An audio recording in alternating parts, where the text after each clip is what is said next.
Depuis sa sortie commerciale en 1993, Arch s'est imposé comme le logiciel de référence pour la conception et le dessin des bâtiments en béton armé. Dédié au calcul de bâtiments en béton armé, Arch permet de prédimensionner les structures et de mener simultanément des calculs de descente de charge, contreventement et analyse sismique. Pour chaque élément de structure, Arch automatise également la production des plans de ferraillage et des notes de calcul. Cette vidéo servira d'une initiation au logiciel Arch, lors de laquelle on essaiera d'expliquer comment manipuler ce logiciel, et ce à partir du traitement d'un exemple simple et bien particulier, une villa. Pour cela, 4 étapes principales feront l'objet de notre centre d'intérêt. On va découvrir ensemble les modes de saisie du plan de coffrage. Ensuite, on va passer à la modélisation de la structure. Puis, on va effectuer le calcul béton armé par le logiciel pour finir par l'exploitation des résultats.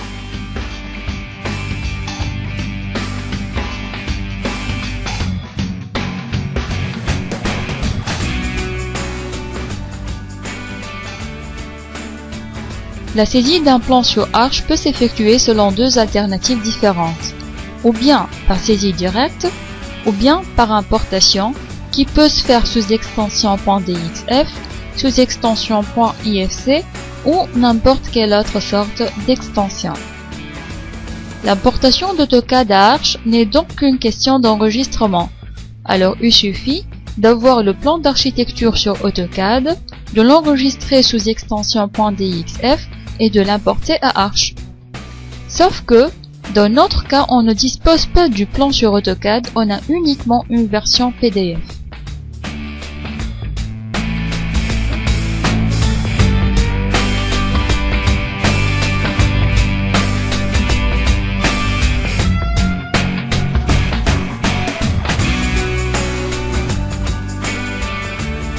Alors, je dois tout d'abord transférer le plan d'architecture du format PDF à AutoCAD. Pour cela, je vais accéder au dossier, là où j'ai placé mon fichier PDF. Donc voilà, c'est la villa 4 qu'on va traiter. Bon, jetons un coup d'œil rapide sur cette villa-là. Je vais faire un zoom arrière tout d'abord. Alors, voilà. Donc ça, c'est le plan du rez-de-chaussée. Ici, on a la vue en plan du premier étage, comme on a aussi une vue de la façade principale. Donc, en tout et partout, on a 3 pages, donc 3 éléments. Je vais fermer ce fichier-là, je vais le désigner dans le dossier source. Je clique là-dessus sur bouton droit et copier.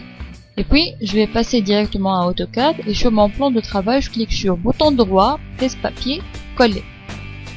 Donc, regardons ici, dans la barre de commande AutoCAD, on me demande d'entrer un numéro de page. On a déjà signalé qu'on a 3 pages, donc je vais tout simplement les entrer une par une. Je vais cliquer sur 1, Entrée. On me demande de spécifier le point d'insertion, donc je clique ici. Peu n'importe quelle est la taille que je vais prendre, par la suite on va régler l'autre plan à l'échelle.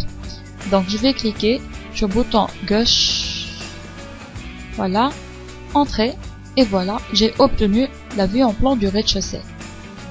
De même, pour les autres vues, bouton droit, presse-papier, coller, numéro de page c'est la page 2, Entrée, le point d'insertion à un point de ce genre-là, Entrée, voilà. Et maintenant, bouton droit, presse-papier, coller, et comme d'habitude, droit, Entrée, et voilà qu'on a obtenu les 3 plans à la fois sur AutoCAD.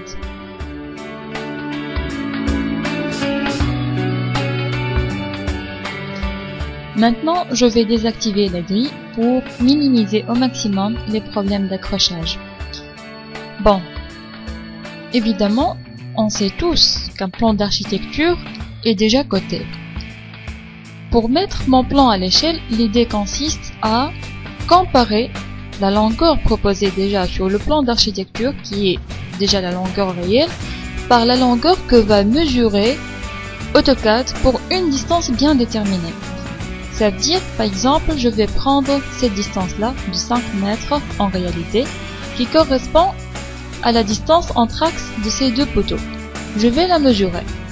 Je clique sur cotation linéaire et je raccorde les deux extrémités. Voilà. Donc la mesure AutoCAD me donne que cette longueur-là est de 749,05 unités. Il suffit maintenant de faire le rapport entre ces deux rapports-là. Donc je vais cliquer sur calculatrice.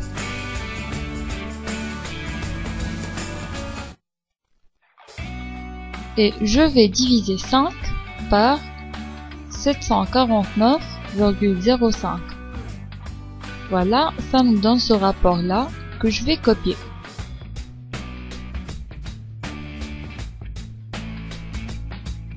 Je réduis.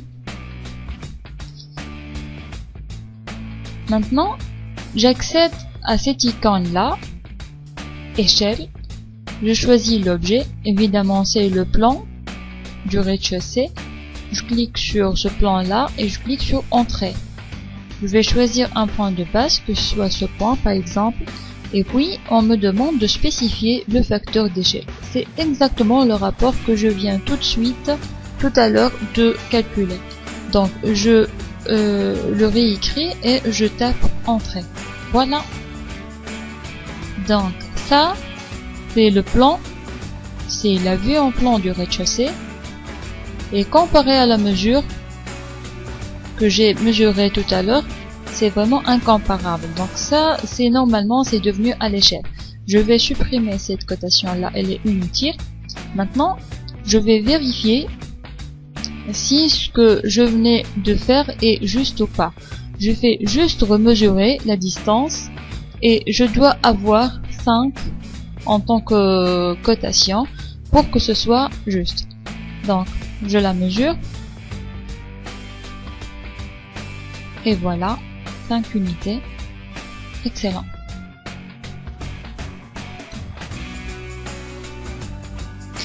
Bon. Alors ça, c'est le plan du rez-de-chaussée. Après, mise à l'échelle. Maintenant, je vais refaire de même pour le plan de l'étage. Je vais prendre cette cote-là, de 5 mètres aussi. Je vais la remesurer. Voilà. Ça me donne 863,12 unités. Je passe à calculatrice.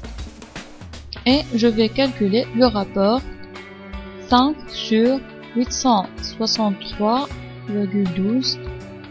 Et ça me donne cette valeur-là. Je vais la copier. Je clique sur échelle. Je détermine l'objet. Je clique sur entrée. Un point de base, que ce soit ce point par exemple. Et je vais entrer le facteur d'échelle. CTRL V, entrée. Voilà. Donc, ça c'est mon nouveau plan. Et cette cotation, on va la supprimer. Exactement comme la précédente. Maintenant, je vais placer mes deux plans l'un près de l'autre pour que ce soit facile à manipuler.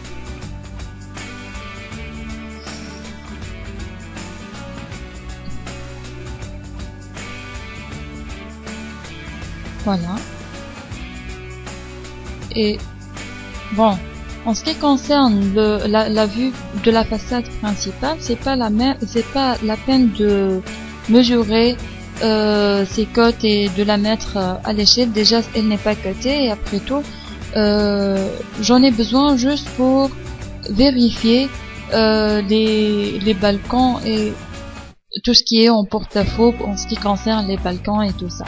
Donc c'est juste une question d'observation, on n'a pas besoin de mesure. Donc voilà, tout est bon. Maintenant, je vais commencer à tracer mes plans de coffrage. Notons que ce que je vais importer vers Arch est le plan de coffrage et non pas le plan d'architecture.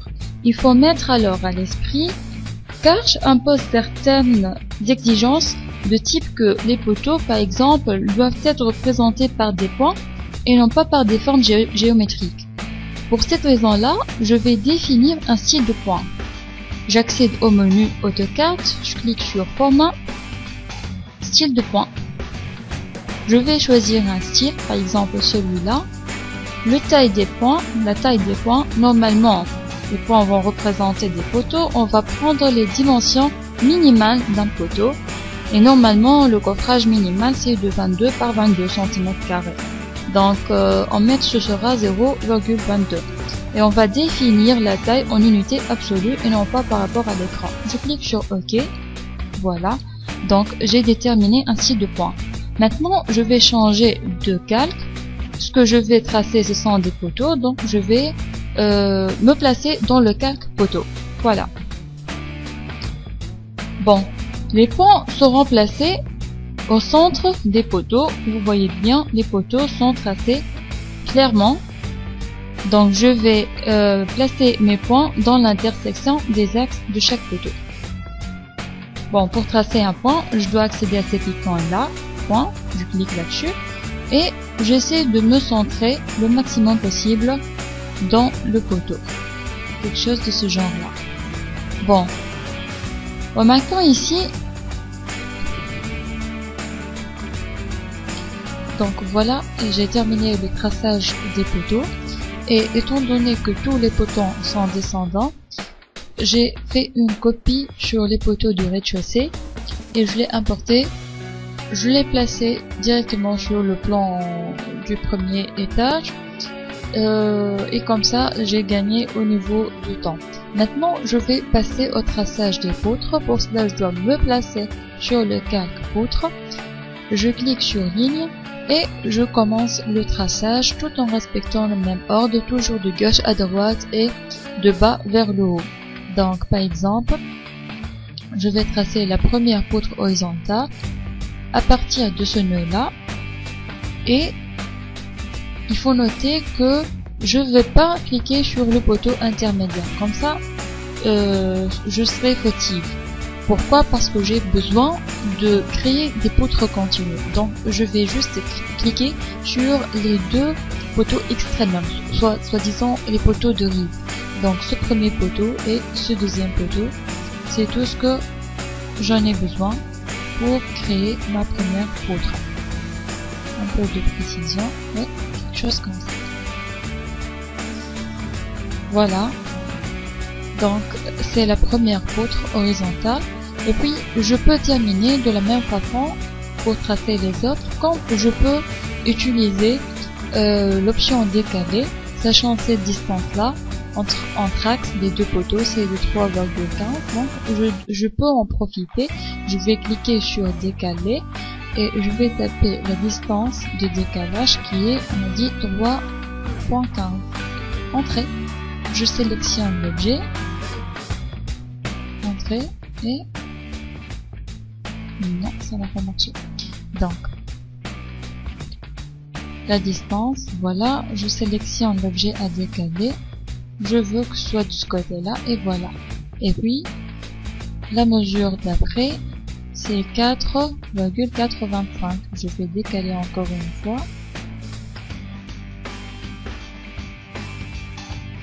Et puis pour 3 mètres,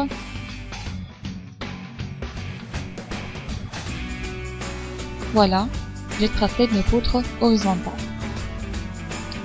Maintenant, pour le traçage des poutres verticales, bon, ici, on remarque que cette poutre-là,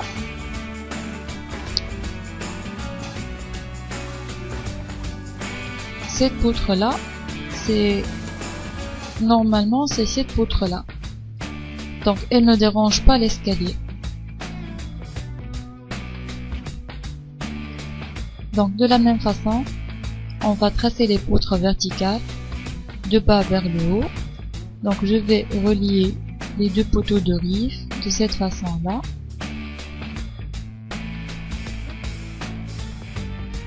Voilà. Et on remarque ici, on a une terrasse et donc le plancher de ce côté là sera en porte-à-faux. Il faut donc faire la prolongation de cette poutre-là jusqu'à l'extrémité pour que ce soit encore contenu la console avec la poutre. Pour cela, je vais décaler la poutre horizontale de 1,5 m jusqu'à la longueur de la console. Donc la distance à décaler c'est 1,5 m et l'objet c'est celui-là. Voilà. Et puis je vais prolonger cette ligne. Comme ça, j'obtiens la première poutre verticale, continue et parfaitement droite. De la même façon, je vais procéder pour le reste des poutres verticales ainsi que pour tout le plancher du premier étage. Il faut donc faire la prolongation de cette poutre-là jusqu'à l'extrémité pour que ce soit encore contenu la console avec la poutre.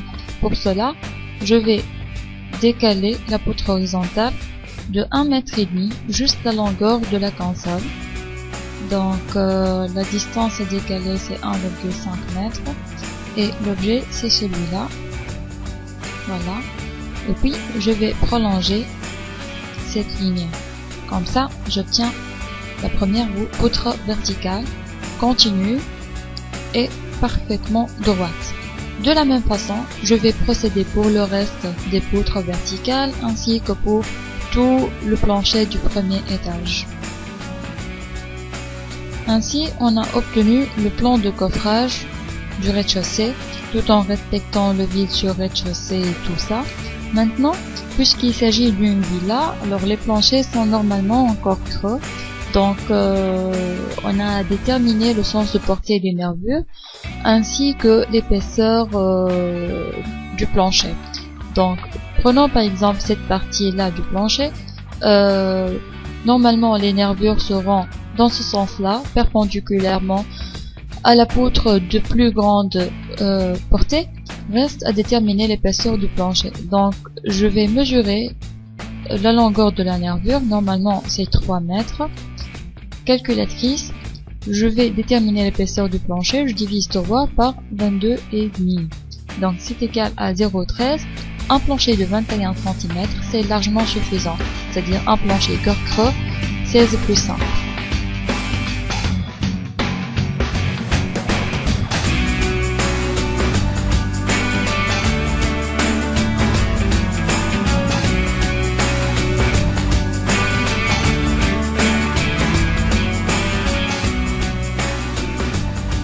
Et puis, je vais passer à l'enregistrement.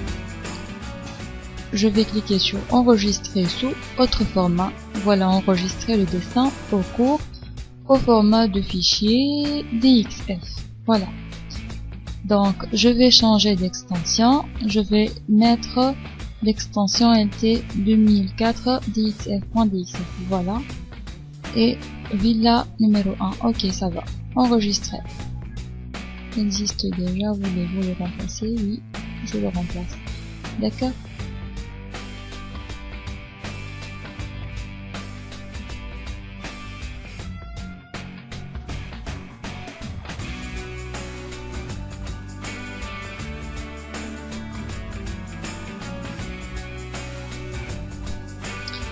Donc voilà, on a pratiquement terminé la saisie du plan de coffrage sur AutoCAD.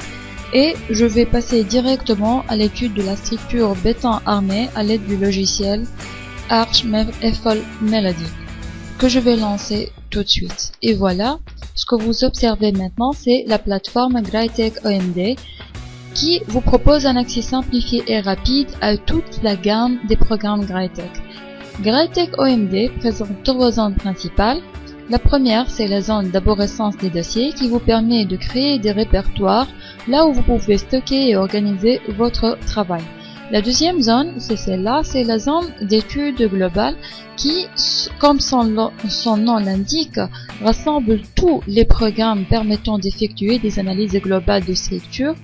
Et la troisième zone, c'est la zone d'études locales qui contient des programmes auxquels vous pouvez recourir pour faire l'analyse d'éléments particuliers, comme l'étude de ferraillage d'une poutre, d'un poteau, bien d'une semelle ou n'importe quel autre élément de structure. Et il faut noter aussi que cette plateforme est paramétrable. qu'est-ce que ça veut dire paramétrable? Ça veut dire que vous pouvez changer et filtrer l'affichage par un simple clic sur les commandes dans les barres d'outils et les menus gratuits. C'est-à-dire, par exemple, si vous voulez visualiser juste les programmes qui sont en relation avec le béton, vous cliquez sur cette icône-là, ne rendre visible que les programmes du métier béton. Et voilà. De même pour l'acier, ainsi que pour le bois. Comme que vous pouvez garder tous les programmes ensemble.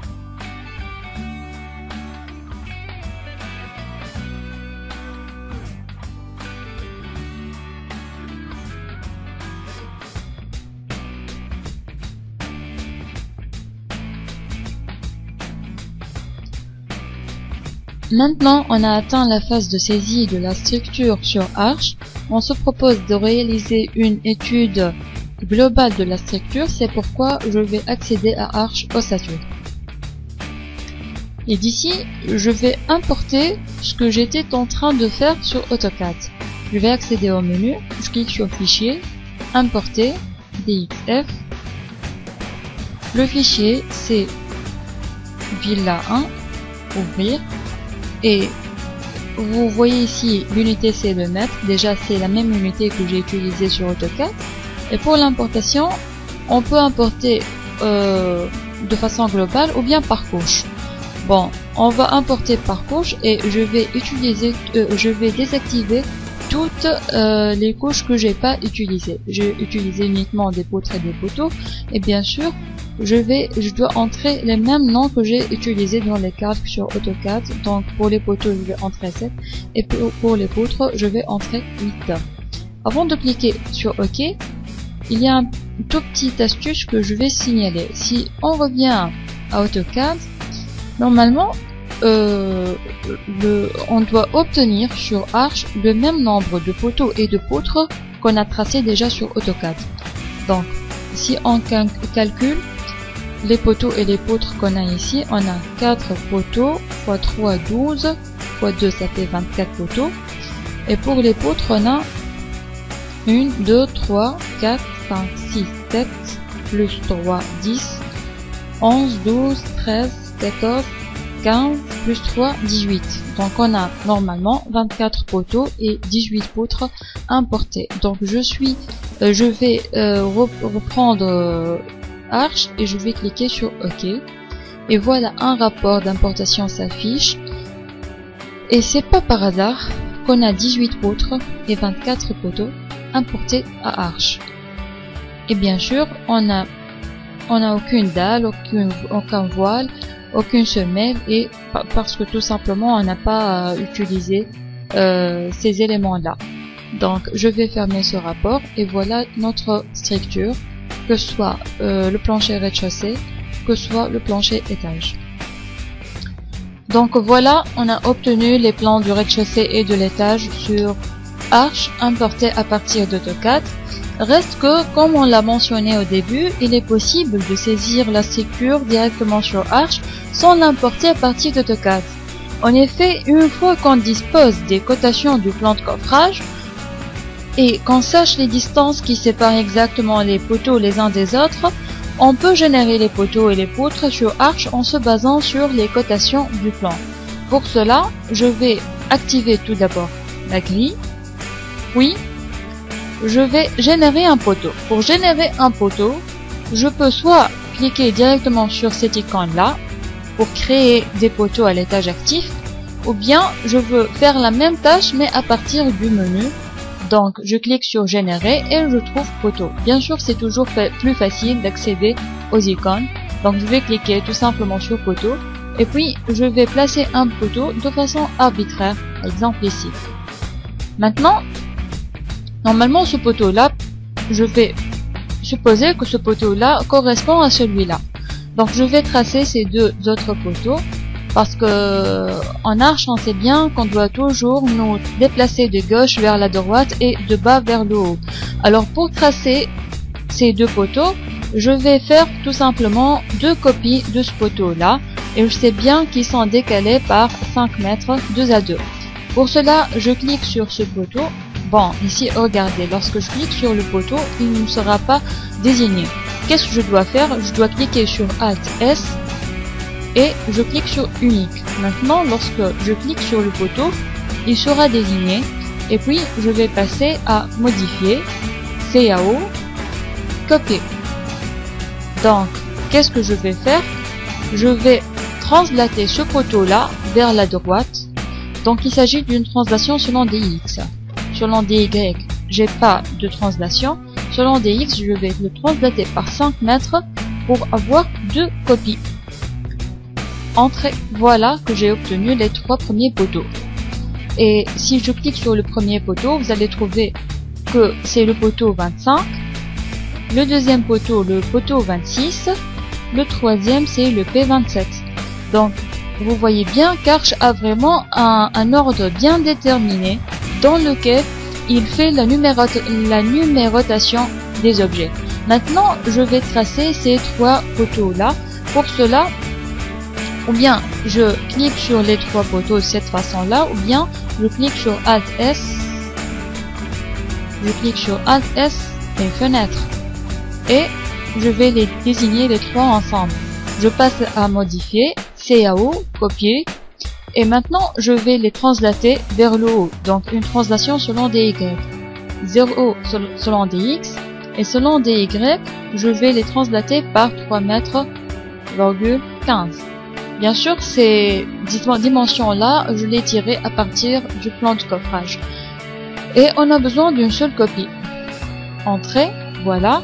De la même façon, je vais procéder pour les autres poteaux. Donc je clique sur les 3 poteaux, je passe à Modifier, CAO, Copier. Je vais les translater par 4 mètres, 85. Entrée.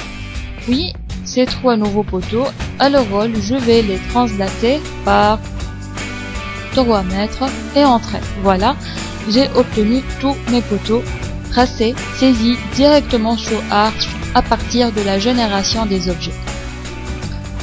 Donc maintenant, je vais tracer les poutres. Pour cela, je vais cliquer sur cette icône-là, créer des poutres à l'étage actif, et je vais lier les poteaux d'extrémité. Voilà la première poutre, la deuxième, la troisième poutre et la quatrième poutre horizontale.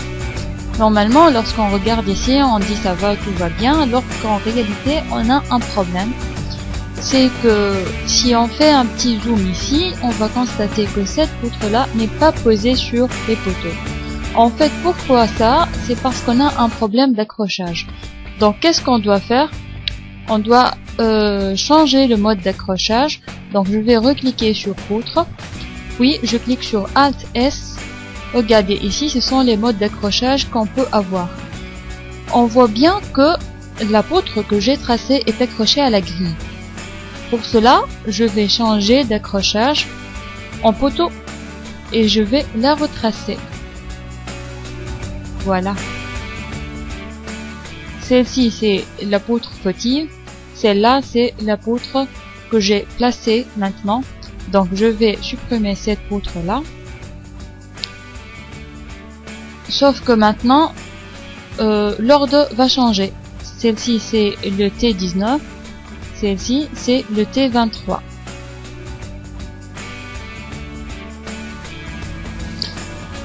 Et voilà maintenant, je vais passer au traçage des poutres verticales, toujours du bas vers le haut, comme d'habitude.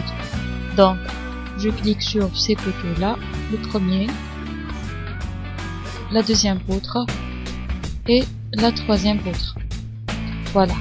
Maintenant, il me reste à tracer ces parties qui sont normalement déplanchées en porte-à-faux, ainsi que cette poutre-là qui va mettre en évidence cette partie vide sur rez-de-chaussée.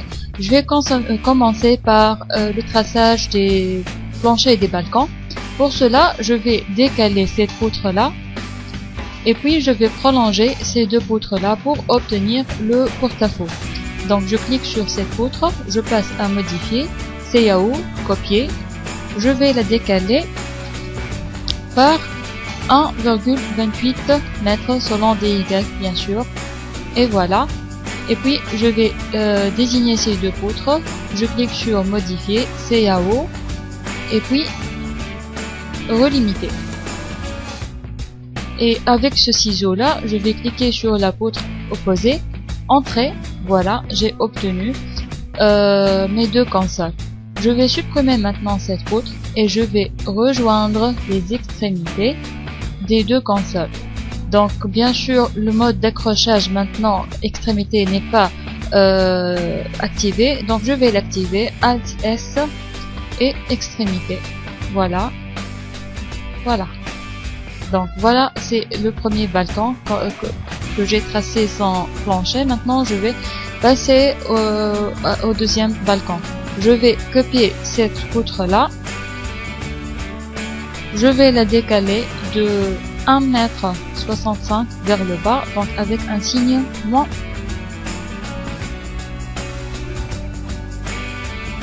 Voilà, entrée.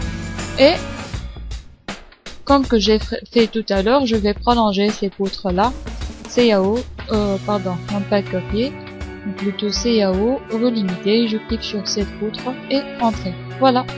Maintenant je vais tracer cette poutre.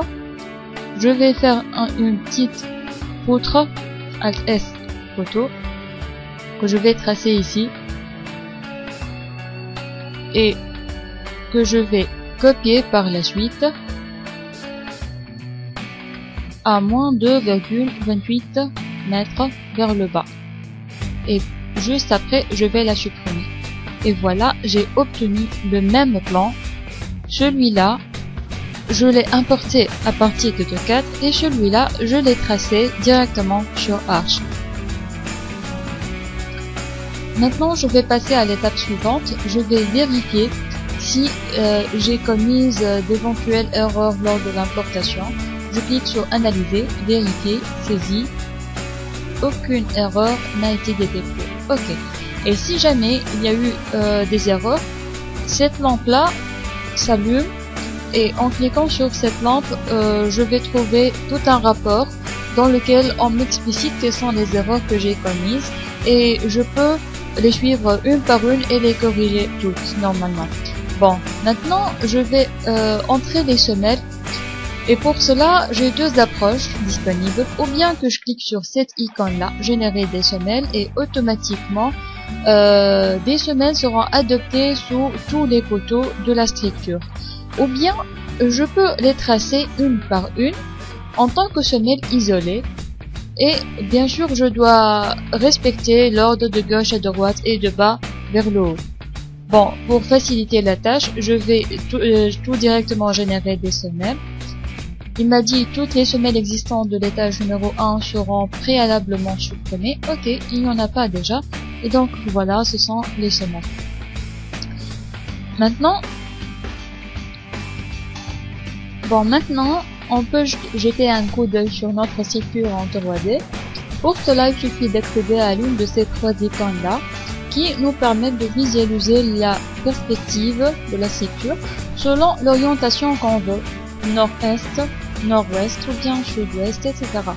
Hasardément, je vais choisir cette perspective-là.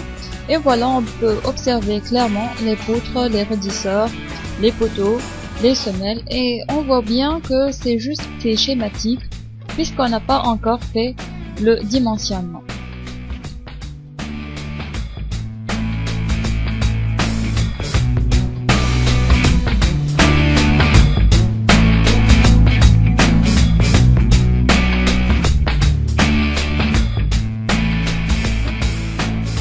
Alors maintenant, je vais entrer la dalle. Pour cela, je clique sur cette icône-là, dalle.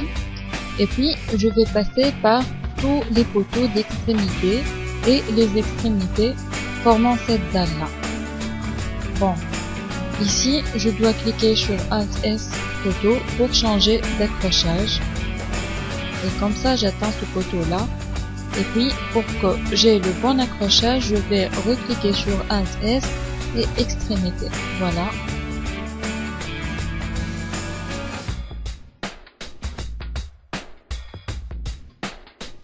Voilà. Donc, comme ça, on a obtenu notre dalle que je vais partager en panneau juste en cliquant sur cette icône là. Mais avant tout, je dois sélectionner Alt S unique. Je sélectionne cette dalle là et je clique sur partager. Et voilà, on a obtenu des panneaux de dalles. Voilà.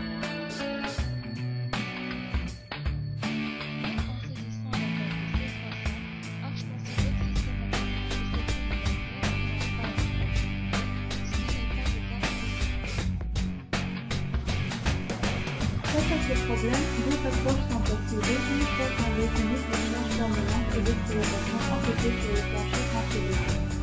Connaissant la nature du plancher, j'exploite plancher courant et courant et étant donné les contrôles qu'on va utiliser, on peut déterminer les charges permanentes et selon le mode d'utilisation du plancher, le DRL 81 nous fournit les charges d'exploitation standard.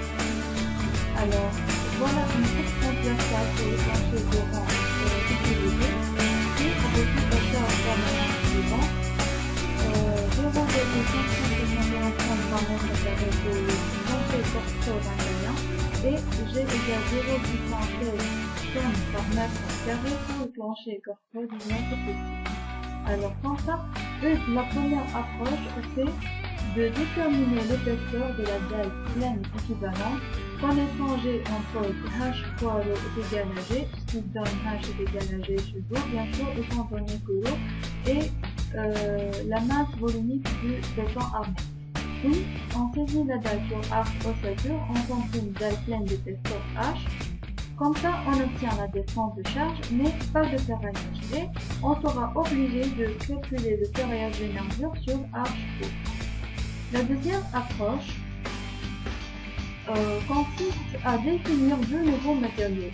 Le CC21, c'est-à-dire corpo 16 plus 100, d'épaisseur 21 cm, de densité mieux, de charge permanente 0,561 par mètre carré, accompagné par sa charge d'exploitation correspondante, et puis le corps creux CC19 d'épaisseur 25 cm et densité mieux, de charge permanente 0,616 tonnes par mètre carré, avec la charge d'exploitation correspondante. Comme ça, on obtient la défense de charge et puis on redéfinit le matériau de la dalle en tant qu'une chape en béton armé d'épaisseur 5 cm. Et puis on insère les nervures avec leurs dimensions et on obtient finalement les notes de calcul et le ferraillage.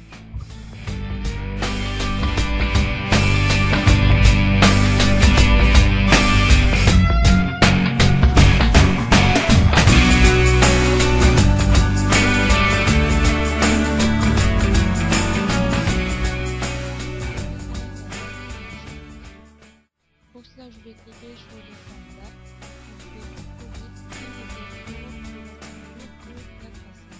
Et de temps en temps, je serai obligé de changer le mode d'accrochage pour que je puisse accéder aux extrémités voulues. Et voilà. Donc de cette façon-là, on a obtenu une dalle, mais ça se voit bien que c'est une dalle pleine. Alors maintenant, je vais définir deux nouveaux matériaux en tant que corps creux. Pour cela, je vais accéder au menu. Je vais cliquer sur hypothèse, matériaux, et puis on trouve ici les matériaux sélectionnés car je prends par défaut pour traiter les cas de structure proposés. Alors on trouve par défaut le béton. Maintenant, je vais définir deux autres matériaux, donc j'accède au catalogue. Je vais cliquer sur modifier pour déverrouiller ce cadenas-là, puis je vais insérer mon nouveau matériau. Donc je fais entrer le nom ici, c'est le corps creux, c'est le corps creux 16 plus 5, que je vais nommer le CC21. Ok. De la même façon, je vais insérer le deuxième matériau,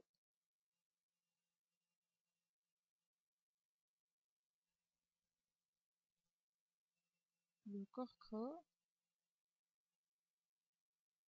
19 plus 6, que je vais appeler le CC25.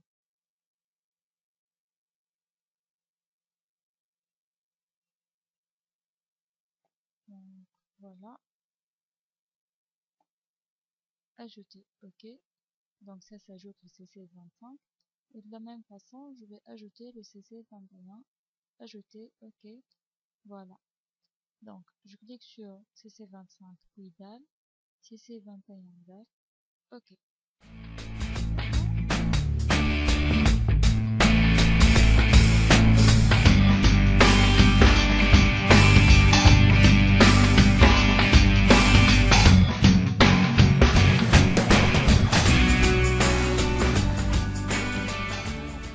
Défini les nouveaux matériaux, je vais partager cette dalle là en panneau. Je clique sur la dalle et puis j'accède à cette icône découper la dalle et comme ça j'obtiens des panneaux de dalle que je vais parcourir un par un et à chaque panneau seront affectés le type de matériau, son épaisseur et le chargement correspondant. Je vais cliquer sur ce panneau par exemple, j'accède à cette icône là et je vais changer le matériau par CC21.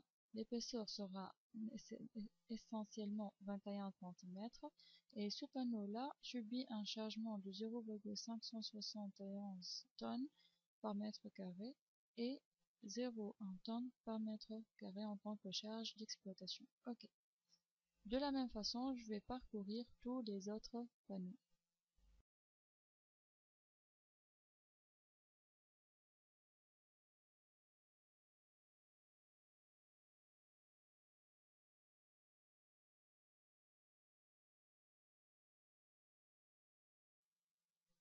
Donc maintenant, j'ai déjà saisi tous les chargements, toutes les épaisseurs de dalle et les matériaux.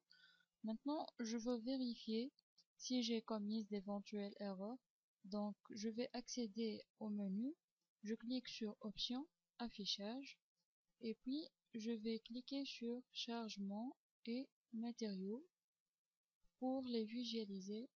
Bien sûr, je parle des chargements et des matériaux correspondants aux dalles. Je clique sur OK. Et puis, vous voyez bien, lorsque je clique sur n'importe quelle dalle, j'arrive à visualiser le chargement G et Q ainsi que le matériau utilisé. Et pour chaque matériau, j'ai affecté l'épaisseur de la dalle correspondante.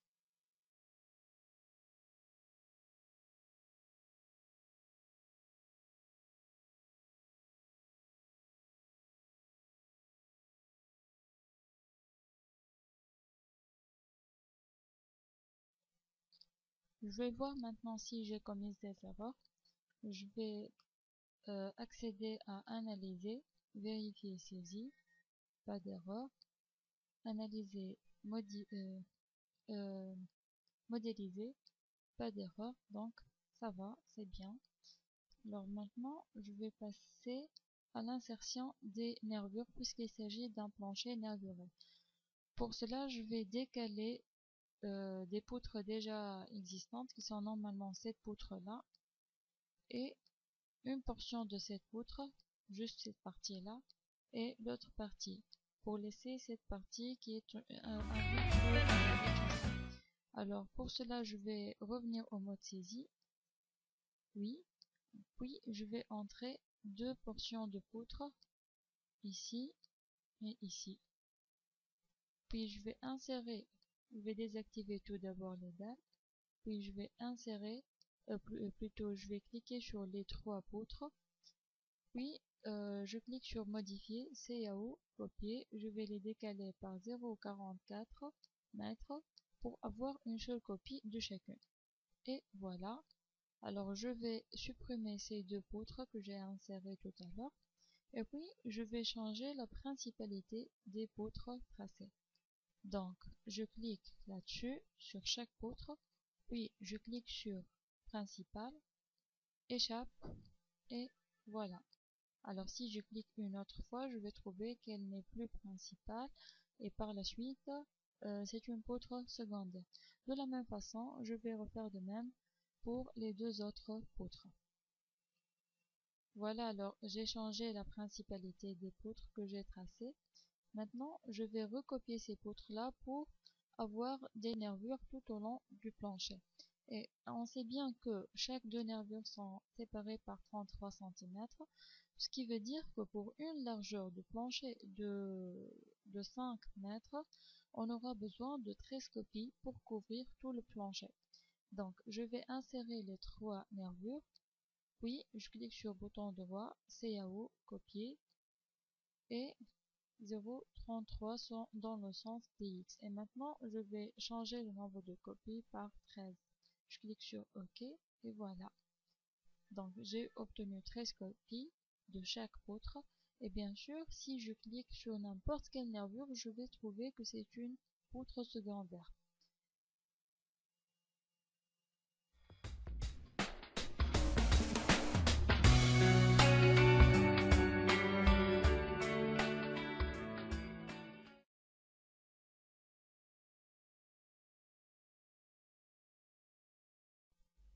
Maintenant, je vais passer au calcul de descente de charge. Alors, tout d'abord, je vais sélectionner toutes les dates, encore creux, puis je clique sur Partager date. Par la suite, j'accède au menu, je clique sur Analyser, Vérifier, Saisie, il n'y a pas eu d'erreur, et je modélise, il n'y a pas eu d'erreur également. Maintenant, je passe au calcul. Je clique sur Calcul, oui, oui, il n'y a pas eu d'erreur détectée. Charge verticale, méthode traditionnelle, OK. Donc, maintenant, comme on voit ici, on a toute une barre d'outils qui s'est affichée dans le menu. Et grâce à cette barre d'outils là, on peut visualiser pas mal d'informations qu'on a recueillies à partir de la descente, de l'effectuation de la descente de charge. Par exemple, sur cette icône-là correspond à l'icône qui permet d'afficher les charges aux en-têtes des poteaux. Donc une fois je clique là-dessus, je vais trouver la descente de charge de chaque poteau. Et comme on le constate très bien, on constate qu'il y a des poteaux qui sont plus chargés que d'autres, notamment ce poteau-là, qui est donc le poteau le plus sollicité. Et par la suite, on va voir après aussi que sa semelle est la plus sollicitée aussi, ce qui est très logique. Et les poteaux de rive sont moins sollicités que les poteaux centraux. Alors si je clique sur cette icône-là, semelle bancaire, afficher les femmes en tête des semelles bancaires, donc on voit une schématisation pour les semelles et qui reflète un peu aussi le niveau de changement de chaque semelle. Donc on a le côté le plus chargé, la semelle la plus chargée, et par la suite la plus grande quantité dimensionnelle et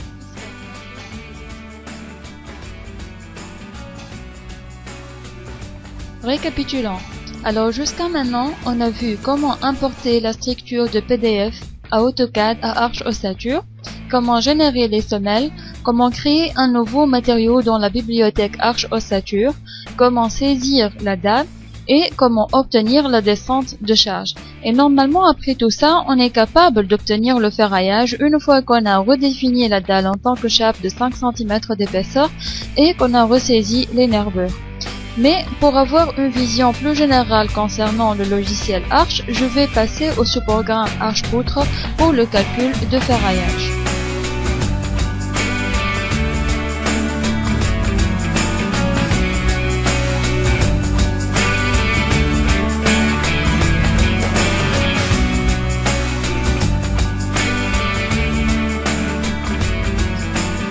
Alors supposons qu'on désire par exemple ferraillage de cette nervure là qui est la T35. Alors une nervure c'est une poutre dans la section éhontée. Donc il s'agit dans notre cas d'une poutre continue à 4 travées dont l'une est une console. Alors ce qu'on va faire c'est qu'on va entrer de nouveau cette poutre là, cette nervure là sur Arch Poutre tout en précisant les dimensions et tout en prenant en compte la question de sens de gauche vers la droite et de bas vers le haut. Donc je vais accéder maintenant à la plateforme Greitech OMD et particulièrement à la zone d'études locales, là où je trouve Archpoutre BAEL. Donc je clique là-dessus et ça s'ouvre immédiatement. Donc voilà la fenêtre Archpoutre qui s'affiche. Alors avant de commencer la saisie, on peut jeter un coup d'œil rapide sur le menu Archpoutre. On trouve ici par exemple les hypothèses. Poutre, par exemple, on peut entrer les caractéristiques de la poutre, notamment ses coordonnées et son nom, sa localisation, le plan auquel elle appartient, etc. On peut aussi, on a des hypothèses concernant le béton armé, les armatures, le coupe-feu. Par exemple, pour le béton armé, on peut entrer la résistance à la compression à 28 jours. Par exemple, ici c'est 25 mégapascales. On aurait pu utiliser n'importe quelle autre valeur selon ce qu'on désire. On trouve les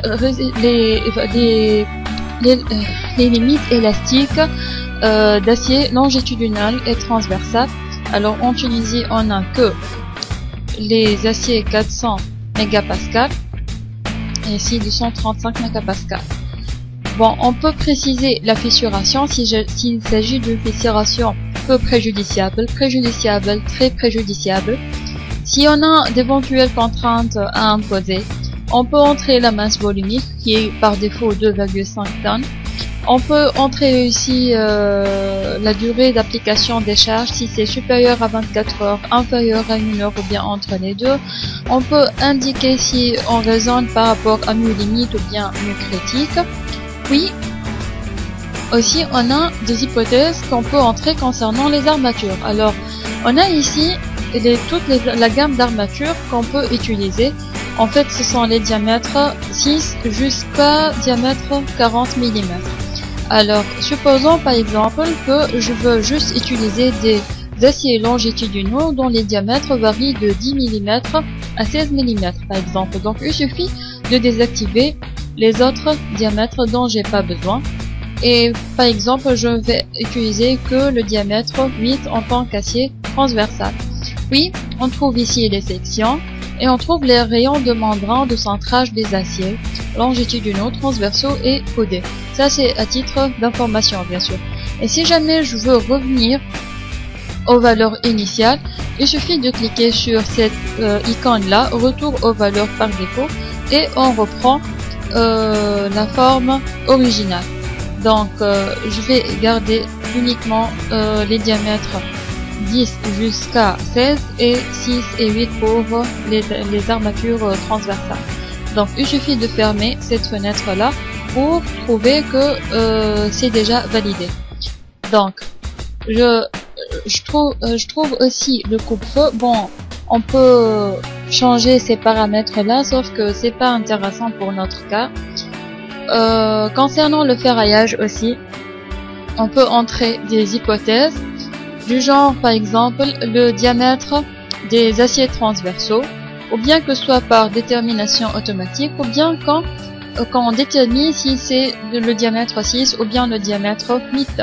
De même pour la forme intérieure, qui sont des étriers, des épingles, des cadres multiples, etc. On peut imposer un espacement, les espacements de façon générale qu'on désire. Par exemple, ici, l'espacement minimal souhaité c'est de 6 cm et au maximum c'est de 30 cm. On peut indiquer s'il s'agit d'un espacement constant, si on veut définir une liste d'espacements.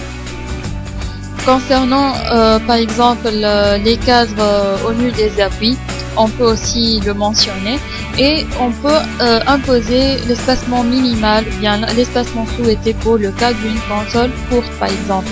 De la même façon, on trouve des caractéristiques un peu pareilles pour le cas des aciers longitudinaux. De même pour les ancrages sur appui de rive, sur appui intermédiaire pour le cas des consoles. On peut entrer l'ancrage minimal. On trouve aussi les types d'ancrage par défaut. Alors on trouve les barres de droite, les équerres, les crochets, etc. Et on peut indiquer si on veut calculer les longueurs de barres de façon forfaitaire ou bien par calcul.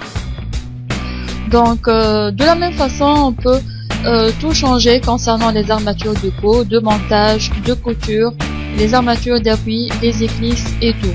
Donc je ferme cette fenêtre là et je passe à barre. Bon, pour barre, ici on peut déterminer notamment le nombre de barres imposées en fonction de la longueur, les diamètres maxi, le nombre de lits, les cadres multiples, etc. Puis pour les conditions, on s'intéresse aux caractéristiques, à la flèche et au poids propre. Par exemple, pour les caractéristiques, on peut indiquer s'il s'agit d'une poutre calculée en tant que section en T ou pas, si on a une réduction de la table aux appuis, si on veut avoir une transmission directe, on peut mentionner si on a une reprise de bétonnage ou non. On peut imposer l'enrobage haut, l'enrobage bas, l'enrobage latéral, si on a une tolérance à effectuer, si on veut symétriser les poutres isostatiques ou pas.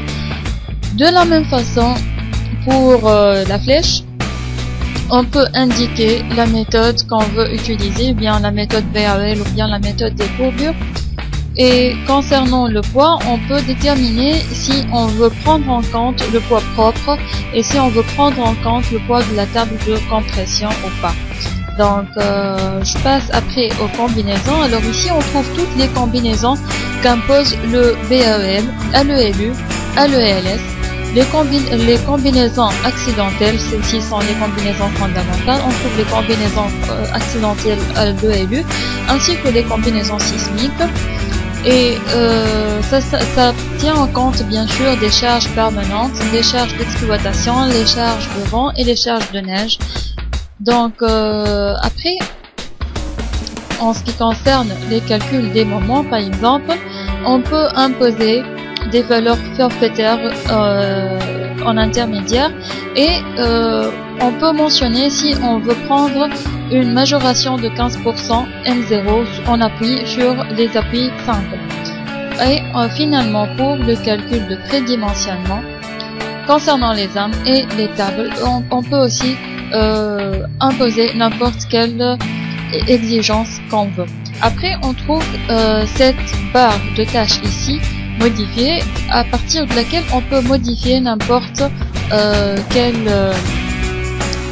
point de notre poutre qu'on est en train de saisir. Puis concernant l'affichage, ça on va le détailler par la suite. On trouve ici, on peut visualiser les sollicitations, c'est-à-dire les moments fléchissants, les efforts tranchants, et ce que donne Arch-Poutre en fait ce sont les extrêmes, plutôt non pas les extrêmes, mais plutôt ça donne, pour sens le plus large, ça donne la coupe enveloppe des efforts tranchants et des moments fléchissants.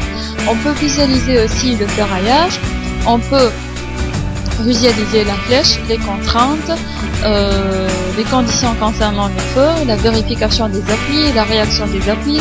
On peut visualiser le plan interactif, la reprise de plan, et enfin on peut aussi visualiser la poutre entourloisée. Concernant les documents disponibles, on peut accéder à l'historique, on peut visualiser les notes de calcul tout entières de A jusqu'à Z, on peut trouver les tracés effectués, et ici on peut aussi faire le métrait général de la poutre, comme on peut l'importer vers arche ossature, plutôt l'exporter vers arche ossature. Et on peut par exemple ici, on peut changer les unités. Par exemple, choix des unités, on trouve ici pour les forces on a utilisé le tonne force, la tonne force. Les contraintes on a utilisé le mégapascal. Pour les masses on a utilisé la tonne, le mètre pour les longueurs, le degré pour les angles et la seconde pour les temps. Donc voilà un tour un peu partout concernant le menu de poutre, d'arche poutre. Alors maintenant je vais commencer la saisie de la nervure. Je vais revenir à arche ossature pour vérifier l'emplacement de notre nervure. Alors tout d'abord c'est la nervure T35. et qui est composé de bas vers le haut par une console plus 3 travées. Je reviens à arche-poutre et je vais insérer donc de gauche une console et puis 3 travées successives. Pour insérer la console, il suffit de cliquer sur cette icône là, création d'une console sur la rive gauche. Et si j'ai besoin d'une console qui est droite, il suffit de cliquer sur cette icône là qui lui est symétrique pour créer une console sur la rive droite.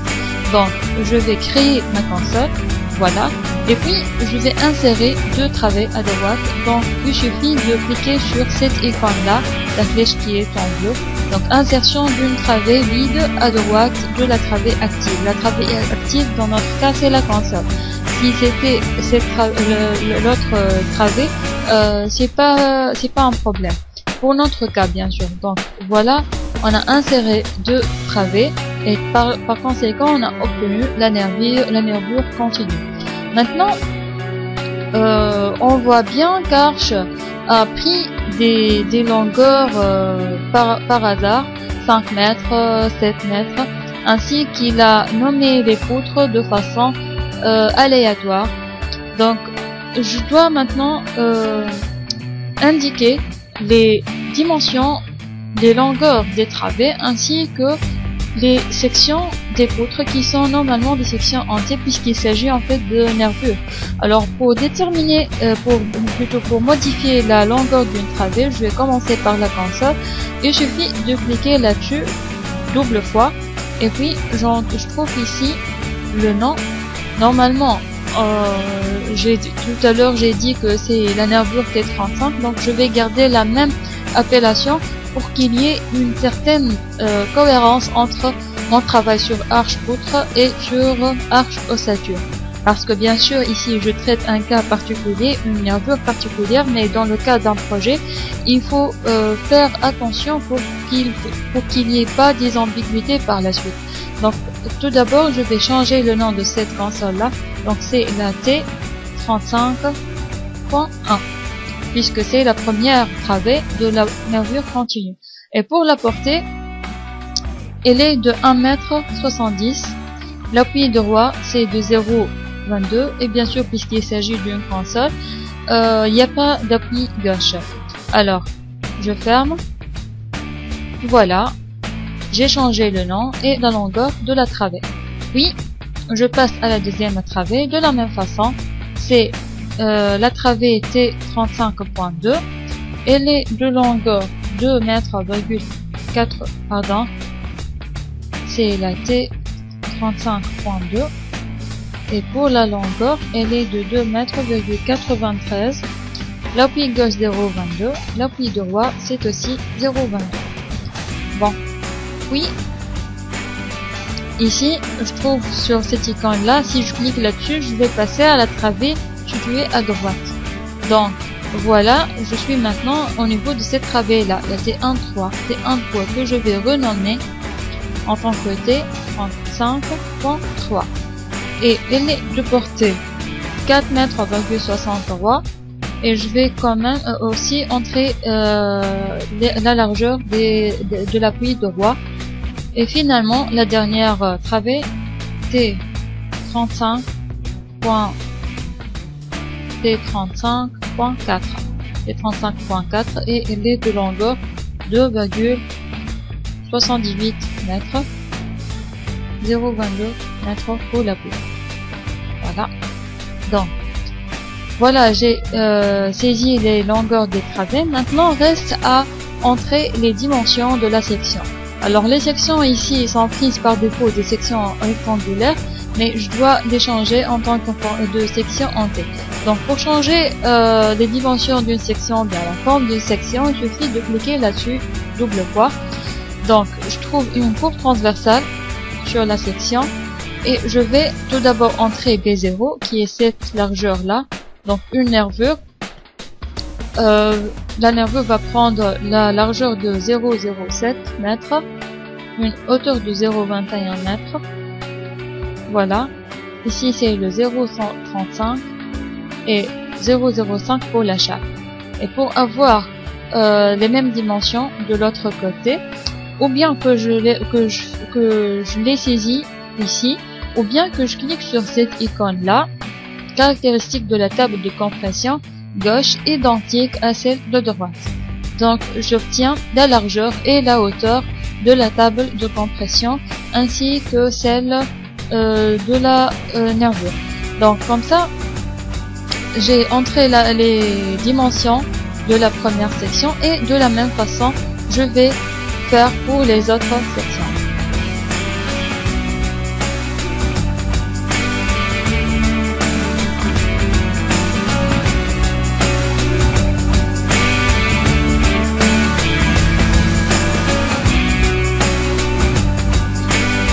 Une fois j'ai fini la saisie des sections en T, je vais passer à la saisie des charges.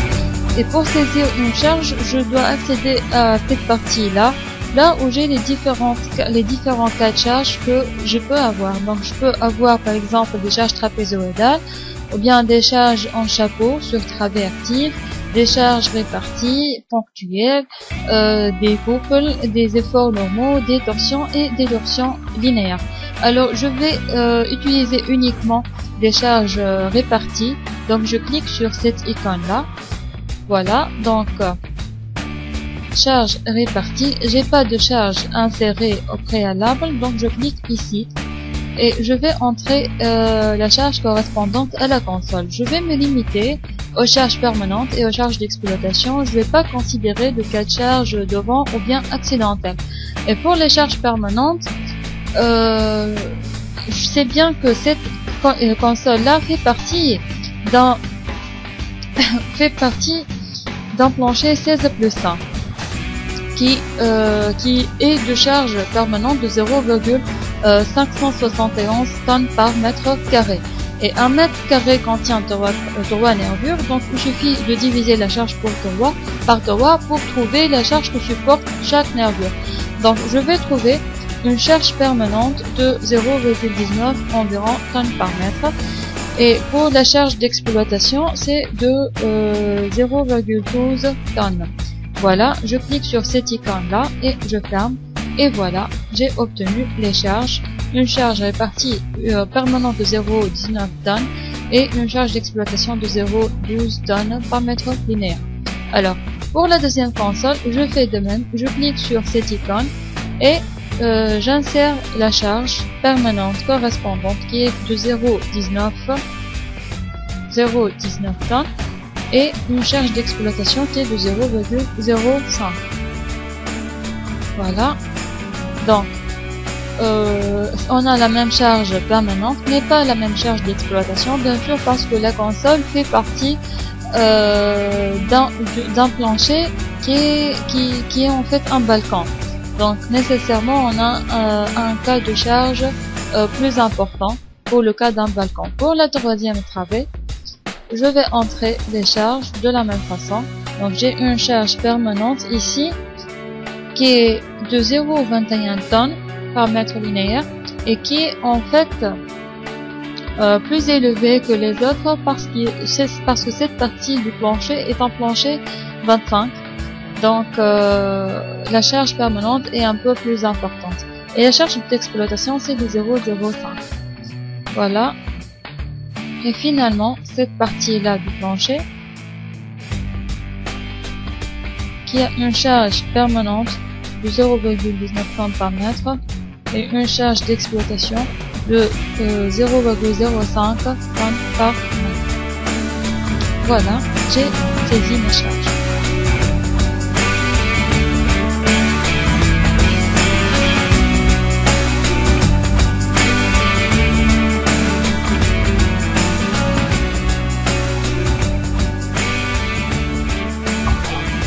Maintenant, je vais lancer les calculs. Pour cela, je clique sur cette icône-là. Et voilà, Arch m'a affiché une liste contenant les erreurs qu'on a commises et qu'on peut normalement les corriger par la suite juste en revérifiant les hypothèses qu'on a déjà imposées. Normalement, maintenant, on dispose de toute une gamme de résultats provenant des calculs qu'a réalisé Arch. Alors pour cela, je vais accéder au menu, je clique sur la barre d'outils affichage et je vais parcourir les résultats un par un. Alors, la majorité des résultats sera des diagrammes. Alors, tout d'abord, on va commencer par les sollicitations que subit cette nervure-là. Donc, voilà, on a le moment fléchissant enveloppe, l'effort tranchant enveloppe, le moment fléchissant et l'effort tranchant du cas de chargement particulier qu'on a traité. Donc, toujours comme on le sait bien, le moment en extrémité libre d'une console est nul. Le moment est maximal au niveau de cet appui-là, bien sûr, en valeur absolue. Et on a un moment de fléchissement maximal aussi au niveau de la travée C35.3. Donc, la même chose concernant le moment fléchissant du cas de chargement considéré. Et on peut noter dans ce petit point-là que le moment en appui de rive n'est pas nul. Et en fait, normalement, on a prévu ça parce que si vous vous souvenez bien, on a imposé ça dès le début lorsqu'on a parlé des hypothèses concernant les calculs du moment. On a imposé qu'on veut 0,15 M0 en rive sur appui simple. Donc, ça c'est en ce qui concerne les sollicitations. Je vais passer à la flèche. Voilà, on affiche ici l'allure de la flèche de cette nervure-là. On constate que la flèche est maximale au niveau de l'extrémité libre de la console, ainsi qu'on a une flèche importante au niveau de la travée des 35.3. On trouve ci-joint les valeurs de la flèche que peut prendre le béton, ainsi que la flèche maximale sur chaque travée. Et puis, on a les contraintes. Donc, on a le diagramme de contrainte de traction des armatures et celui de compression des béton. On a une traction très importante au niveau des appuis et qui est beaucoup plus importante que celle au niveau des travées. Et bien sûr, on sait bien que là où on a une contrainte de compression en fibre supérieure de la travée, on aura une contrainte de traction en fibre inférieure de la même travée et vice versa. Donc, ça c'est en ce qui concerne les contraintes. Puis, je vais passer aux vérifications des appuis. Donc, ici, on trouve tout ce qui est en relation avec les appuis. Et puis, en ce qui concerne les réactions d'appui, on trouve ici tous les résultats dont on pourrait avoir besoin. Par la suite, on obtient le plan interactif, qui est le plan de ferraillage de la nervure. Donc ici, on constate qu'on a, c'est une nervure, donc on a une seule barre en bas et une seule barre en haut. Et la barre qui est en haut est de diamètre plus important que celle qui est en bas. En fait, c'est très logique parce que, comme vous savez, il s'agit d'une console et donc la partie comprimée est en bas et la partie tendue est en haut. Donc on aura besoin d'un diamètre d'acier plus important au niveau de la section du béton tendu. Et on peut vérifier ça même en accédant au tableau des armatures qu'on a ci-joint. Donc la barre 1, qui est celle qui est en bas, correspond à une barre haute adhérence diamètre 10. Et celle qui est au haut correspond à une barre haute adhérence diamètre 14. C'est très logique. Bon, on constate ici une erreur de représentation qu'on peut corriger à partir des icônes qu'on a ici. Alors, pour corriger cette barre-là qui est hors du coffrage, je vais cliquer sur cette icône-là et je vais changer l'ancrage ici au lieu de crochet à 130 degrés. Le remplacer par barre droite. Voilà. Et puis, je vais corriger l'autre partie en cliquant sur cette icône-là et je vais écrire une valeur qui est inférieure à la valeur déjà proposée. Voilà. Quelque chose comme ça. Alors, par la suite, on trouve aussi les cadres qu'on a, plutôt non pas des cadres, il s'agit d'une nervure, on prend des étriers. Donc on trouve les étriers qu'on a utilisés. On a 12 diamètre 6. Donc par la suite, je vais passer à la travée suivante. Donc il suffit de cliquer sur cette icône là. c'est la travée 35.2. Ça, c'est le ferraillage de la section. Une coupe sur la nervure.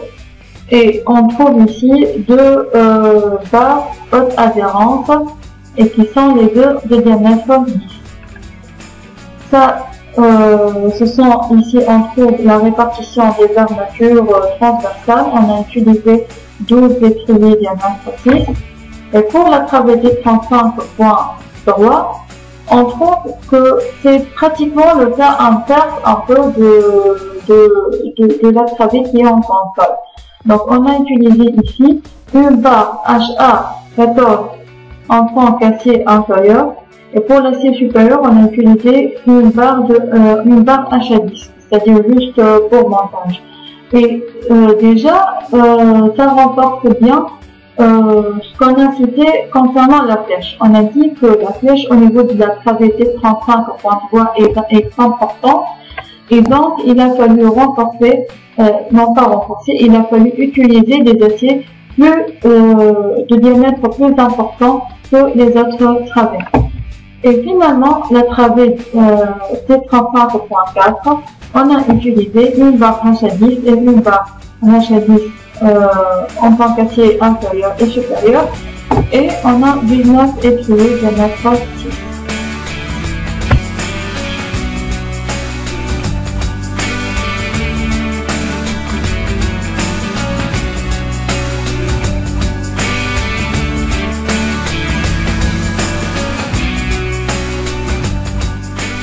Maintenant, on va saisir un poteau sur arche poteau.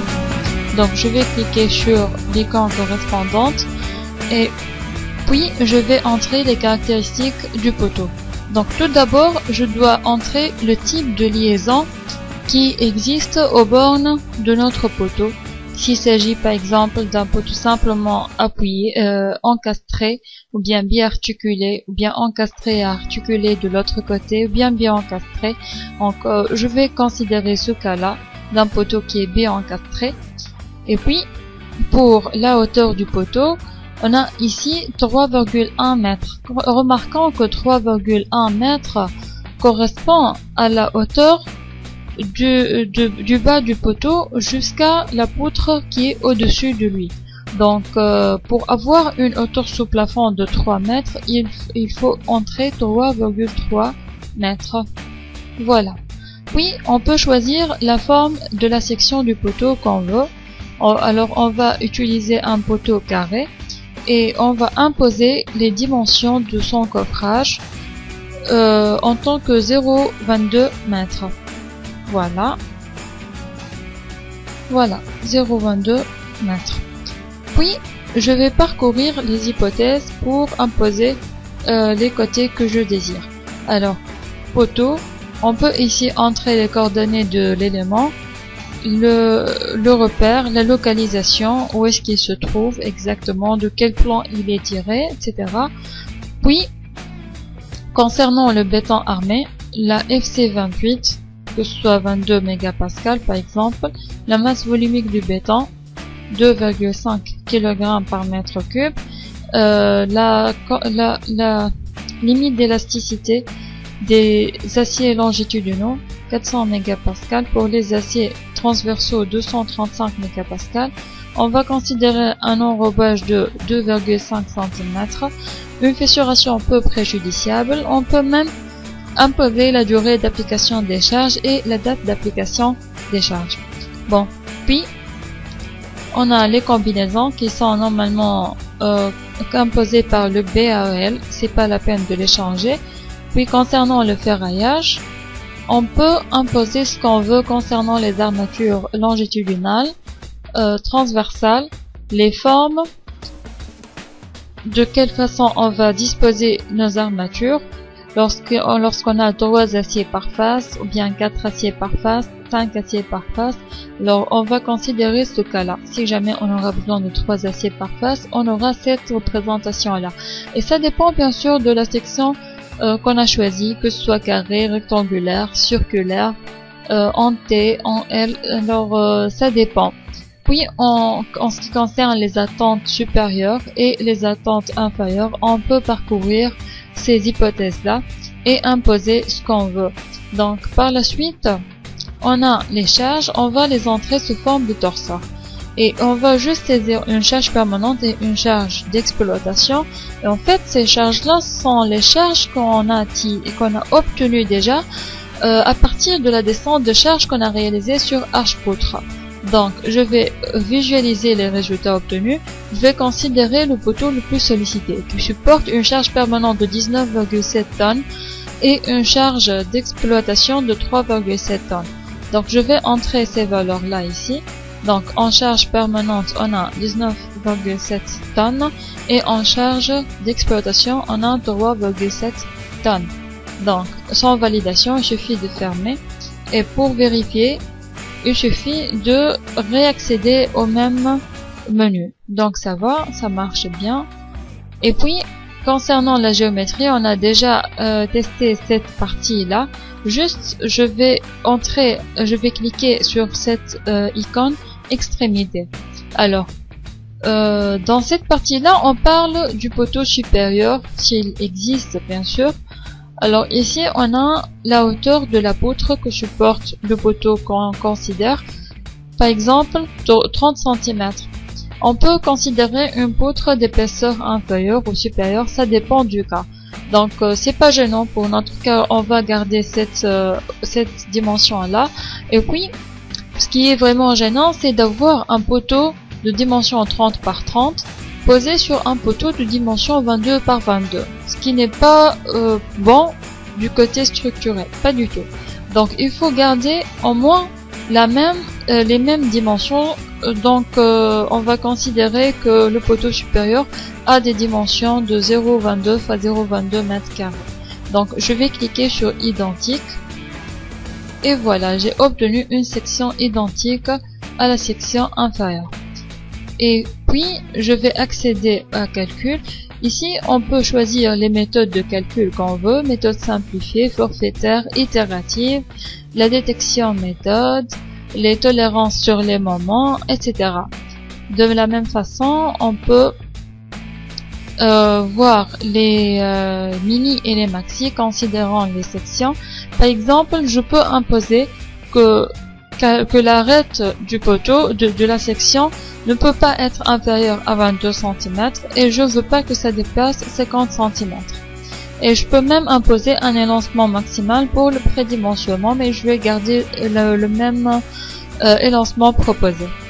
Puis, concernant les coefficients, on trouve ici les coefficients partiels de sécurité concernant l'acier, le gamma S et le gamma BC pour le bêta. Donc, comme ça, on a entré toutes les données qu'on veut et on aurait pu, au lieu d'utiliser le menu et d'accéder à la barre d'outils hypothèse, on aurait pu accéder directement à ces icônes-là et on va obtenir identiquement les mêmes fenêtres qu'on venait de traiter tout à l'heure. Alors pour lancer les calculs, je vais cliquer sur cette icône-là, exactement comme on a fait pour le cas de la poutre. Donc, comme ça, ok, et la lampe n'est pas allumée, donc on a commis aucune erreur. Donc je vais visualiser directement les résultats. Interaction, donc celle-ci c'est la courbe d'interaction de notre poteau. Et puis le plan interactif, on trouve ici le ferraillage du poteau considéré. Donc ça, ce sont les armatures longitudinales, les armatures transversales. On trouve ici la zone de mariage entre le poteau supérieur et le poteau inférieur. Une coupe transversale sur le poteau inférieur qui montre 4 barres. Et ces 4 barres, en fait, ce sont les barres de numéro 1. Donc on peut accéder au tableau des barres. Ce sont 4 barres haute adhérence diamètre 12. Et puis les barres 2 qui existent ici. De même, ce sont 4 barres haute adhérence diamètre 12. En fait, ce sont les mêmes barres. Et on a ici les armatures transversales. On a une répartition qui contient 11 cadres diamètre 6. Donc ça c'est en ce qui concerne le ferraillage. Et on trouve ici une coupe sur les armatures qui sont en attente dans le poteau supérieur. Donc ça c'est en ce qui concerne le ferraillage du poteau.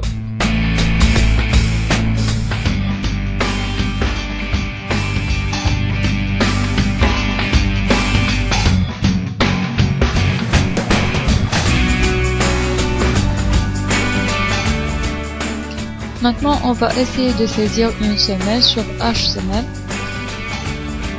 Alors, tout d'abord, on va commencer par régler les hypothèses. Alors, je clique sur hypothèse semelle. Ici, on peut entrer le type de la semelle, s'il s'agit d'une semelle isolée ou bien flottante, ses coordonnées et ses repères, sa localisation et le plan duquel elle a été tirée.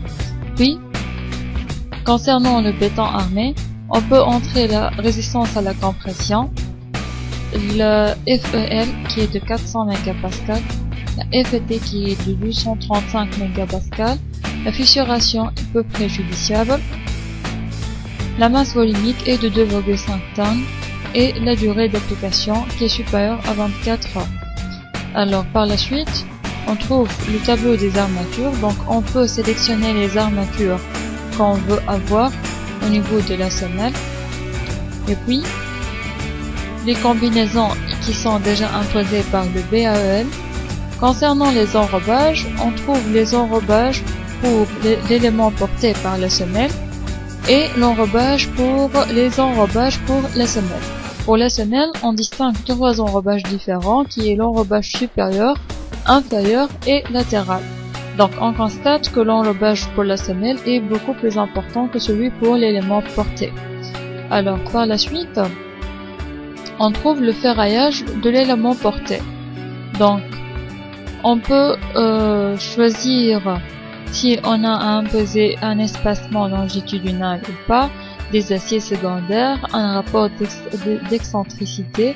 On peut choisir la forme des armatures en attente et les armatures transversales. Par la suite, le ferraillage de la semelle, on peut choisir l'une parmi ces trois dispositions-là. On peut imposer un espacement minimal et un espacement maximal, ainsi que si jamais on a des préférences concernant le diamètre ou bien la forme de la cage d'armature, on peut déjà l'imposer. De la même façon en ce qui concerne les crosses. Par la suite, on peut imposer la géométrie par exemple de l'élément porté. Tout d'abord, on a une variété d'éléments qui peuvent être portés par la semelle. Alors on a par exemple tout d'abord la forme de l'affût, et puis si on veut un poteau carré ou bien un poteau circulaire, si on a des poteaux circulaires avec joint ou pas, si on a des réservations sur le fût, etc. Donc on va considérer tout d'abord une semelle qui est de dimension 1 mètre sur 1 mètre et 30 cm de hauteur. Et concernant le poteau, il sera d'arête 0,22 fois 0,22 mètres et de 3 mètres de hauteur. Donc, voilà notre semelle et notre poteau. Par la suite, je vais passer à la géométrie de la semelle.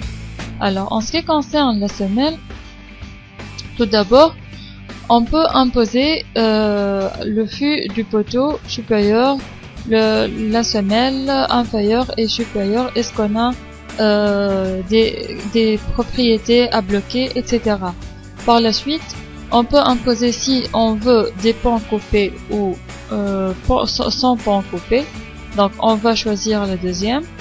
On a déjà entré les dimensions A, B et H, et on peut bloquer une des dimensions A et B, c'est-à-dire on peut imposer une largeur ou une longueur de la semelle. Par la suite, on a à choisir les débords de la semelle, c'est-à-dire la position relative du poteau par rapport à la semelle, ou bien qu'il soit centré, ou bien qu'il soit déporté d'un côté ou d'un autre, ou bien même pour un point bien particulier. Et si jamais l'emplacement du poteau ne correspond à aucune des formes standards proposées, on peut saisir directement les distances qui séparent le poteau des bords de la semelle. Donc, on va considérer un poteau centré sur la semelle. Par la suite, le béton sous semelle, ou bien qu'on n'a aucun béton, ce qui est rarement utilisé, presque jamais utilisé, on a toujours à utiliser un béton de propreté ou bien du gros béton. Alors si on va mentionner du béton de propreté, on doit entrer son épaisseur qui sera normalement entre 5 et 10 cm, ou bien le gros béton, et comme ça on va entrer son épaisseur, sa résistance à la compression à 28 jours, sa densité, ses débords autour de la semelle. Alors supposons qu'on a un béton, un gros béton d'épaisseur par exemple 1,2 m et qu'il soit débordé de 0,3 m de tous les côtés par rapport à la semelle. Voilà. Donc voilà la vue en perspective. Puis, concernant le sol et l'eau, on va définir les sols et la nappe de l'eau. Donc, éventuellement, on peut avoir une nappe d'eau. Donc, on peut préciser son niveau haut et son niveau bas. Tout d'abord, on doit mentionner si elle est présente ou pas. Par exemple, on peut saisir le niveau haut de la nappe, que ce soit par exemple moins 0,4 m. Puis pour le sol fini, on peut imposer son niveau, sa masse volumique, son angle de frottement interne effectif et sa cohésion effective à long terme ou bien à court terme, sa GSAT, etc. Et pour le sol d'assise, c'est la même chose. Alors, donc voilà la nappe qu'on a visualisée, qui se trouve à moins 0,4 m par rapport au terrain naturel. Puis, concernant les charges, ou bien qu'on ait des charges sur le sol, que ce soit des charges permanentes ou bien des charges d'exploitation, c'est-à-dire qu'on ait un chargement sur le terrain naturel, ou bien qu'on saisisse directement le torseur qui est appliqué sur la semelle, et qui est en fait les charges qu'on a obtenues à partir de la descente de charge réalisée sur arche ossature. Donc, je vais visualiser les charges sur les semelles et je vais considérer la semelle la plus sollicitée et qui supporte déjà une charge permanente de 20,1 tonnes et une charge d'exploitation de 3,7 tonnes. Donc, je vais saisir ces charges-là, une charge permanente de 20,1 tonnes et une charge d'exploitation de 3,7 tonnes. Et comme ça, j'ai entré mes charges. Puis, en ce qui concerne les calculs, on peut imposer surtout les règlements, les méthodes. Tout d'abord, les méthodes de calcul qu'on veut utiliser concernant les actions de vent et des neiges, la stabilité, les aciers de la semelle. Est-ce qu'on va prendre en compte les terres et les surcharges? Le choix de méthode quand le moment est nul. Est-ce qu'on va tenir compte de la condition de non-fragilité ou pas? Si on va appliquer le règlement du dossier technique unifié 13.12 concernant la portance du sol, la contrainte du sol, le soulèvement, le glissement, le renversement, etc. Donc, ce sont toutes des calculs, des hypothèses concernant le calcul. Et puis concernant le prédimensionnement, on peut préciser si on veut créer automatiquement un béton, c'est-à-dire à partir d'une épaisseur bien déterminée. Donc, comme ça, on a saisi toutes les hypothèses dont on a besoin. Et maintenant, je vais lancer le calcul. Donc, je vais cliquer sur cet icône-là, comme on a fait pour le cas du poteau et de la nervure. Donc, la lampe ne s'allume pas, on n'a pas d'erreur. Donc, maintenant, je vais visualiser les résultats. Je clique sur Afficher et Analyse. Comme ça, on observe la vue de droite, la perspective, la vue de face et la vue de dessous.